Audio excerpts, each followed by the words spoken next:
जब इस्लामी पैगंबर मोहम्मद का जन्म भी नहीं हुआ था, तो फिर किस तरह से बूटा मलिक नामक एक मुसलमान गडरिया अमरनाथ गुफा की खोज कर सकता है।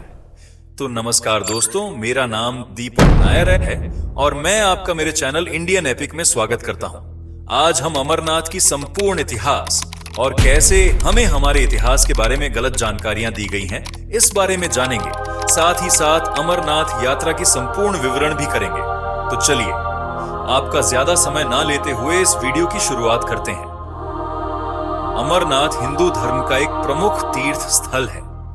यह भारत के जम्मू और कश्मीर प्रदेश की राजधानी श्रीनगर के उत्तर पूर्व में 135 किलोमीटर दूर समुद्र तल से 13,600 फुट की ऊंचाई पर स्थित है।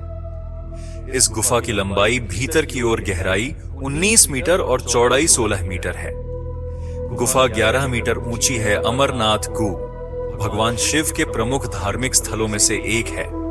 अमरनाथ को तीर्थों का तीर्थ कहा जाता है क्योंकि यहीं पर भगवान शिव ने मां पार्वती को अमृतत्व का रहस्य बताया था। यहाँ की प्रमुख विशेषता पवित्र गुफा में बर्फ से प्राकृतिक शिवलिंग का निर्मित होना है। प्राकृतिक हिम से निर्मित होने के कारण इसे स्वयंभू हिमानी शिवलिंग भी कहते हैं। आषाढ़ पूर्णिमा से शुरू होकर रक्षाबंधन तक पूरे सावन महीने में होने वाले पवित्र हिमलिंग दर्शन के लिए लाखों लोग यहाँ आते हैं। गुफा की परिधि लगभग 150 फुट है और इसमें ऊपर से बर्फ के पानी की बूंदें जगह जगह टपकती रहती हैं। यहीं पर एक ऐसी जगह है जिसमें टपकने वाली हिम बूंदों से लगभग 10 फुट लंबा शिवलिंग बनता है। चंद्रमा के घटने बढ़ने के साथ साथ इस बर्फ का आकार भी घटता बढ़ता रहता है। श्रावण पूर्णिमा को यह अपने पूरे आकार में आ जाता है और अमावस्या तक धीरे धीरे छोटा होता जाता है। आश्चर्य की बात यही है कि यह शिवलिंग ठोस बर्फ का बना होता है, जबकि गुफा में आमतौर पर कच्ची बर्फ ही होती है जो हाथ में लेते ही भुरभुरा जाए। मूल अमरनाथ शिवलिंग से कई फुट दूर गणेश, भैरव और पार्वती के वैसे ही अलग अलग हिमखंड हैं। इसी गुफा में माता पार्वती को भगवान शिव ने अमर कथा सुनाई थी, जिसे सुनकर सद्योजित शक शिशु सुखदेव आर्षि के रूप में अमर हो गए थे।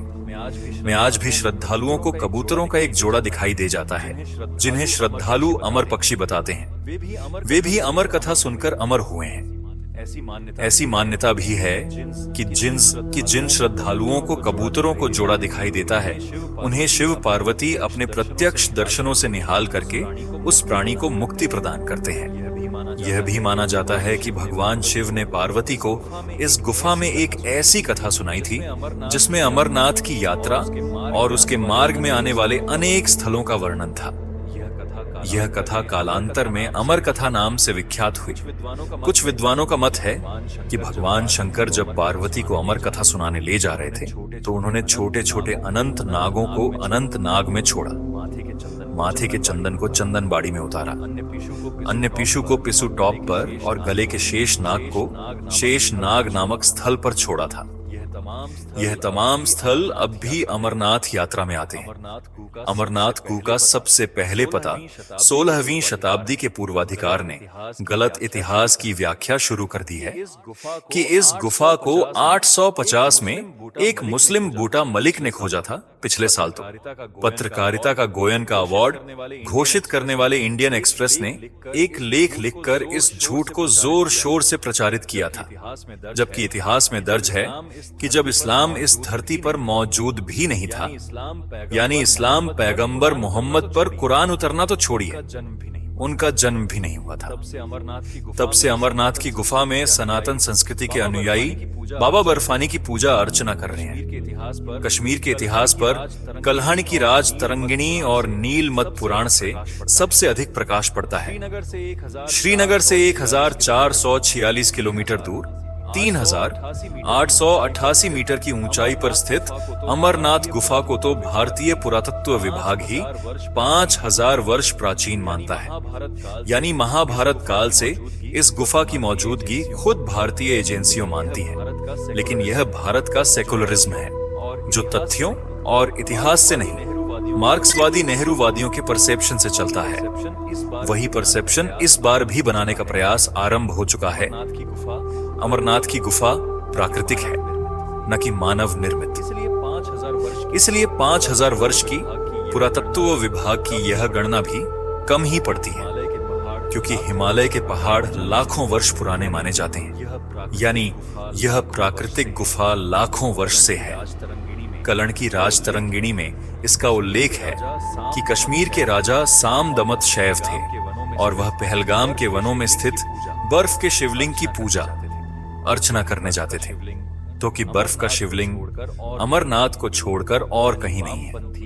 यानी वामपंथी जिस 1950 में अमरनाथ गुफा को खोजे जाने का कुतर्क ढाते हैं, इससे कई शताब्दी पूर्व कश्मीर के राजा खुद बाबा बर्फानी की पूजा कर रहे थे। नीलमत पुराण भृंग संहिता में भी अमरनाथ तीर्थ का बारंबार उल्लेख मिलता है। भृंग संहिता में लिखा है कि अमरनाथ की गुफा की ओर जाते समय अनंत नया अनंत नाग माच भवन मट्टन गणेश बल गणेशपुर मामले शवर मामल चंदनवाड़ी सुश रामनगर शेषनाग पंचतरंगिरे पंचतरणी और अमरावती में यात्री धार्मिक अनुष्ठान करते थे।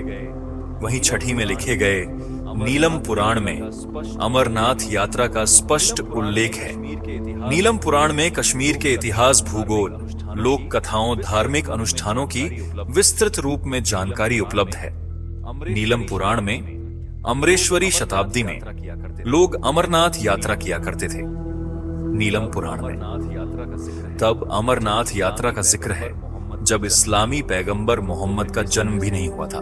तो फिर किस तरह से बूटा मलिक नामक एक मुसलमान गडरिया अमरनाथ गुफा की खोज कर सकता है? ब्रिटिशर्स, मार्क्सवादी और नेहरूवादी इतिहासकार का पूरा जोर इस बात को साबित करने में है कि कश्मीर में मुसलमान हिंदुओं से पुराने वाशिंदे हैं।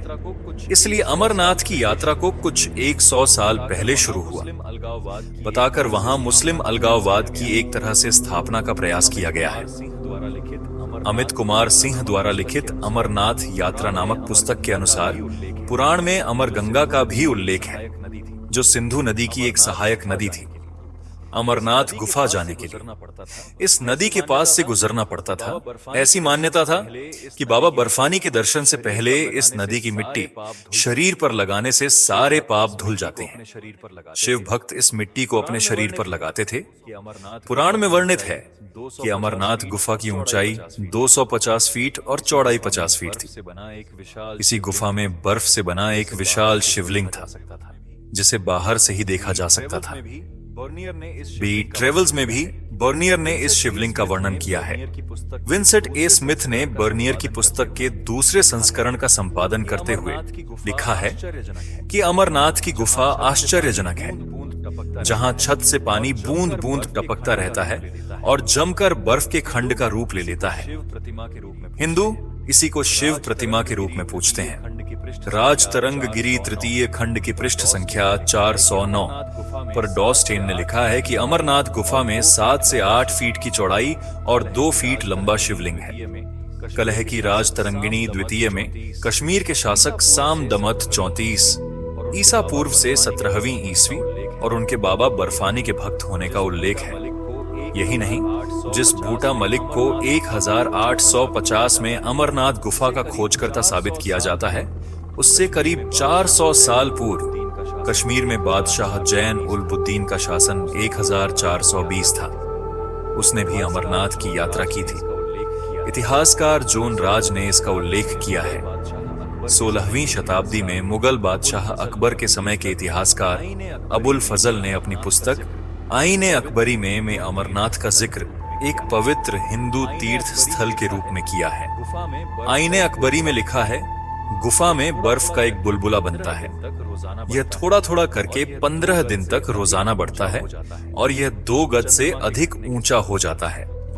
चंद्रमा के घटने के साथ साथ वह भी घटना शुरू हो जाता है और जब चांद लुप्त हो जाता है तो शिवलिंग भी विलुप्त हो जाता है। वास्तव में कश्मीर घाटी पर विदेशी इस्लामी आक्रांता के हमले के बाद हिंदुओं को कश्मीर छोड़कर भागना पड़ा। इसके कारण 14वीं शताब्दी के मध्य से करीब 300 साल तक यह यात्रा बाधित रही। यह यात्रा फिर से संगीत 19,725 में अमरनाथ गुफा का खोजक साबित कर दिया और इसे लगभग मान्यता के रूप में स्थापित कर दिया। जनश्रुति भी लिख दी गई जिसमें बूटा मलिक को लेकर एक कहानी बुन दी गई कि उसे एक साधु मिला। साधु ने बूट को कोयले से भरा एक थैला दिया। घर पहुंचकर बूटा ने जब थैला खोला तो उसमें उसने चमकता हुआ हीरा माया। वह हीरा लौट आने या फिर खुश होकर धन्यवाद देने। जब उस साधु के पास पहुंचा तो वहां साधु नहीं था, बल्कि सामने अमरनाथ का गुफा था। आज भी अमरनाथ में जो चढ़ावा चढ़ाया जाता है उसका एक भाग बूटा मलिक के परिवार को दिया जाता है। चढ़ावा देने से हमारा विरोध नहीं है, लेकिन झूठ के बल पर इसे दशक दर दशक स्थापित करने का यह जो प्रयास किया गया है उसमें बहुत हद तक इन लोगों को सफलता मिल चुकी है। आज भी किसी हिंदू से पूछिए, वह नीलम पुराण का नाम नहीं बताएगा, लेकिन एक मुस्लिम गरेड ने अमरनाथ गुफा की खोज की, तुरंत इस फर्जी इतिहास पर बात करने लगेगा। यही फेक विमर्श का प्रभाव होता है, जिसमें ब्रिटिशर्स, मार्क्सवादी, नेहरूवादी इतिहासकार सफल रहे हैं। अमरनाथ यात्रा। अमरनाथ यात्रा पर जाने के भी दो रास्ते हैं, एक पहलगाम होकर और दूसरा सोनमर्ग के समीप बालटाल से, यानी कि पहलगाम या बालटाल तक किसी भी सवारी से पहुंचे। यहां से आगे जाने के लिए अपने पैरों का ही इस्तेमाल करना होगा। अशक्त या वृद्धों के लिए सवारियों का प्रबंध किया जा सकता है। पहलगाम से जाने वाले रास्ते को सरल और सुविधाजनक समझा जाता है।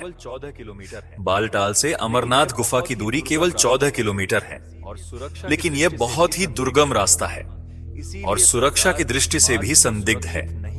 इसीलिए सरकार इस मार्ग को सुरक्षित नहीं मानती और अधिकतर यात्रियों को पहलगाम के रास्ते अमरनाथ जाने के लिए प्रेरित करती है।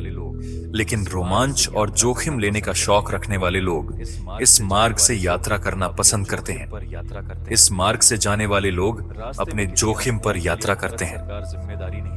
रास्ते में किसी अनहोनी के लिए भारत सरकार जिम्मेदारी नहीं लेती है। पहलगाम जम्मू से 315 किलोमीटर की दूरी पर है। यह विख्यात पर्यटन स्थल भी है और यहाँ का नैसर्गिक सौंदर्य देखते ही बनता है। पहलगाम तक जाने के लिए जम्मू कश्मीर पर्यटन केंद्र से सरकारी उपलब्ध रहती है। पहलगाम में गैर सरकारी संस्थाओं की ओर से लंगर की व्यवस्था की जाती है। तीर्थ यात्रियों की पैदल यात्रा यहीं से आरंभ होती है। पहलगाम के बाद पहला पड़ाव चंदनवाड़ी है, जो पहलगाम से 8 किलोमीटर की दूरी पर है। पहली रात तीर्थ यात्री यहीं बिताते हैं। यहाँ रात्रि निवास के लिए कैंप लगाए जाते हैं। इसके ठीक दूसरे दिन पिस्सू घाटी की चढ़ाई शुरू होती है। कहा जाता है कि पिस्सू घाटी पर देवताओं और के बीच घमासान लड़ाई हुई, जिसमें राक्षसों की हार हुई। लिद्र नदी के किनारे किनारे पहले चरण की यह यात्रा ज्यादा कठिन नहीं है। चंदनबाड़ी से आगे इसी नदी पर बर्फ का यह पुल सलामत रहता है। चंदनबाड़ी से 14 किलोमीटर दूर शेषनाग में अगला पड़ाव है। यह मार्ग खड़ी चढ़ाई वाला और खतरनाक है। यहीं पर पिस्सू घाटी के दर्शन होते हैं। अमरनाथ यात्रा में पिस्सू घाटी काफी जो जोखिम भरा स्थल है। पिस्सू घाटी समुद्र तल से 11,120 फुट की ऊंचाई पर है। यात्री शेषनाग पहुंचकर ताजा दम होते हैं। यहाँ पर्वतमालाओं के बीच नीले पानी की खूबसूरत झील है। इस झील में झांककर यह भ्रम हो उठता है कि कहीं आसमान तो इस झील में नहीं उतर आया। यह झील करीब 1.5 किलोमीटर लंबाई में फैली है। किंवदंतियों के मुताबिक शेषनाग झील में शेषनाग का वास है और 24 घंटों के अंदर शेषनाग एक बार झील के बाहर दर्शन देते हैं। लेकिन यह दर्शन खुशनसीब को ही नसीब होते हैं। तीर्थ यात्री यहाँ रात्रि विश्राम करते हैं और यहीं से तीसरे दिन की यात्रा शुरू करते हैं। शेषनाग से पंचतरणी 8 मील के फासले पर है। मार्ग में बैब, वेलटॉप और महागुण दर्रे को पार करना पड़ता है, जिनकी समुद्र तल से ऊंचाई क्रमशः 15,500 फुट व 14,500 फुट है। महागुण छोटी से पंचतरणी तक का सारा रास्ता उतराई का है। यह 5 छोटी छोटी सिताएं बहने के कारण ही इस स्थल का नाम पंचतरणी पड़ा है। यह स्थान चारों तरफ से पहाड़ों की ऊंची ऊंची चोटियों से ढका है। ऊंचाई की वजह से ठंड भी ज्यादा होती है। ऑक्सीजन की कमी की वजह से तीर्थ यात्रियों को यहाँ सुरक्षा के इंतजाम करने पड़ते हैं। अमरनाथ की गुफा यहाँ से केवल 8 किलोमीटर दूर रह जाती है और रास्ते में बर्फ ही बर्फ जमी रहती है।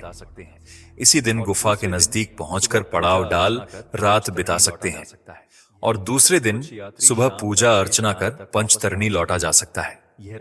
कुछ यात्री शाम तक शेषनाग तक वापस पहुंच जाते हैं। यह रास्ता काफी कठिन है, लेकिन अमरनाथ की पवित्र गुफा में पहुंचते ही सफर की सारी थकान पल भर में छू मंत्र हो जाती है और अद्भुत आत्मिक आनंद की अनुभूति होती है। जम्मू से बालटाल की दूरी 400 किलोमीटर है। जम्मू से धमपुर के रास्ते बालटाल के लिए जम्मू कश्मीर पर्यटक स्वागत केंद्र की बसें आसानी से मिल जाती हैं। बालटाल कैंप से तीर्थ यात्री एक दिन में अमरनाथ गुफा की यात्रा कर वापस कैंप लौट सकते हैं। नमस्कार दोस्तों, मेरा नाम दीपक नायर है और मैं आपका इंडियन एपिक यूट्यूब चैनल पर तहे दिल से स्वागत करता हूं। यह चैनल आपको भारत के गौरवशाली इतिहास, रहस्यमयी गाथाओं, पौराणिक कथाओं और वीरों की अद्भुत कहानियां सुनाने के लिए समर्पित है। अगर आपको हमारे वीडियो पसंद आते हैं तो कृपया चैनल को सब्सक्राइब करें और बेल आइकन दबाएं ताकि आपको नई रोमांचक कहानियों की सूचना सबसे पहले मिले। अगर यह वीडियो आपको अच्छा लगा तो लाइक और शेयर करके अपना समर्थन जरूर दिखाएं। आपके हर लाइक और शेयर से हमें और बेहतर सामग्री लाने की प्रेरणा मिलती है। इस यात्रा में मेरे साथ जुड़ने के लिए धन्यवाद। अपने विचार कमेंट में जरूर साझा करें।